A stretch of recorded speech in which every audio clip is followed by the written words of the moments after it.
Okay, so now we are going to be taking areas and revolving them about the y-axis. All right, let's see what we've got here. So the area is going to be bounded by these two graphs. So let's get them going here. So x equals 0 is this, and x equal 4 minus y squared is the sideways parabola shifted up by 4. So there's 4 right there. All right, so we want to take this area and we are spinning it around the y-axis. So remember, the rectangles are perpendicular to the axis of rotation. Perpendicular to the axis of rotation. So we have no choice of how to build the rectangles. So I'm going to build them like this. And this one rectangle is going to spin around and make the disc. I really want you to try and draw them so you can see where the center of the disc is. So this is a disc, but this is the radius of the disc from here to here. And this is the whole disc. All right. So volume is pi radius squared, because I drew a disc. The thickness of the rectangle that I spun was dy thick, correct? So dy thick, so that's an important thing to have to make sure we know and we write down. So now what is this distance from here to here? So this, everything gets measured from the y-axis, so it's going to be out to the function of 4 minus y squared. All right, and now I need to find the limits of integration. So remember, because it's dy, these must be y values. They have to be on the y-axis. So where is it that I'm building the rectangles from and to? So again, I'm just setting 4 minus y squared equal to 0. So that's going to give me y equaling plus or minus 2. So from -2 to +2. And I'm not going to finish solving that out. Just be some more multiplication. All right, so let's make sure, let's look at this next one here. So I have x equal 1 plus y to the 2/3. So y to the 2/3 shifted up 1, so it's up 1 here. So it looks like this. So then I also have x equals 0. So x equals 0 is this right here. X equals 0.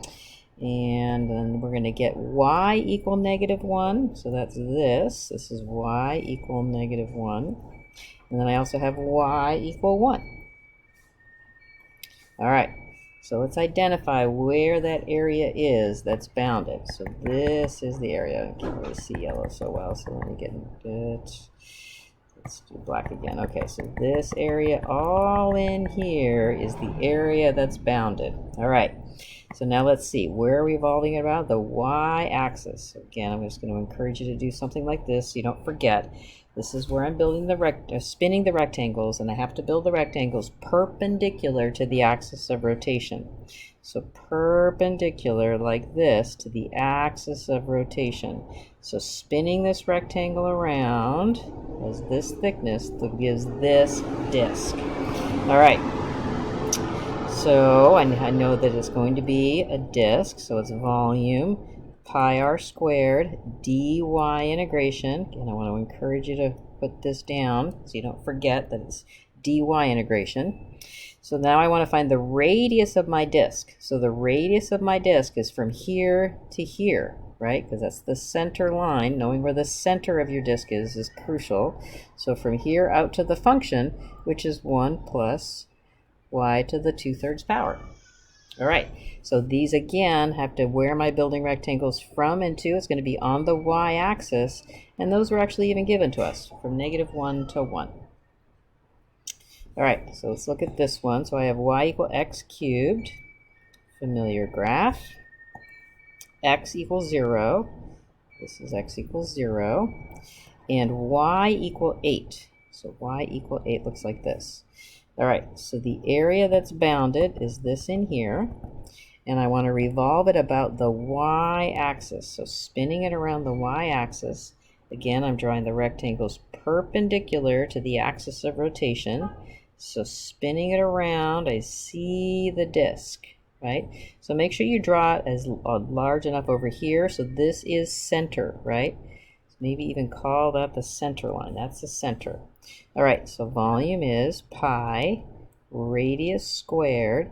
It is dy integration because the thickness of the rectangle that I drew here is dy.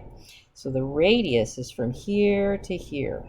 So the radius measuring from the y-axis goes out to the function. So you might be tempted to put x cubed in here, right? Because that is the function. Then you remember, oh right, it has to be in terms of y's. So I say, all right, let's just change this. If I have to solve this for x, I get y to the, let's get rid of this here. And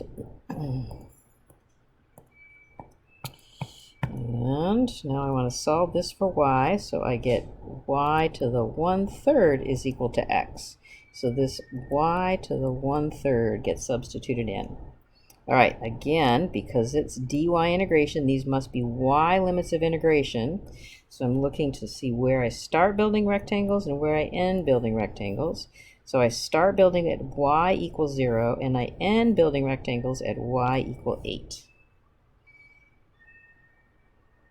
All right, let's just finish up with one more. So y equal root x is this graph. Then I have y equal 4.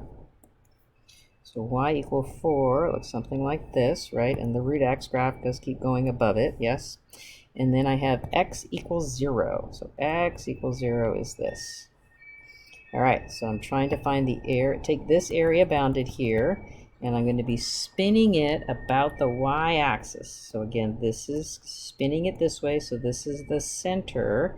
So my rectangle's built perpendicular to the axis of rotation, spinning around. So now I see that I've got volume of a disk, so pi radius squared dy, because my thickness of my rectangle is dy. So out to here, from here to here, is the radius. So again, I might be tempted to put root x in because that's the name of the function, but then I remember that I've got to use dy. So I take that out, and I remind myself, okay, if I want to have x equal, this is x equal y squared. Then I need to find out where on the y-axis I start building rectangles and where I end. So I'm going to start building them at x equals 0, y equals 0, sorry, at y equals 0, and I'm going to end building them at y equal 4.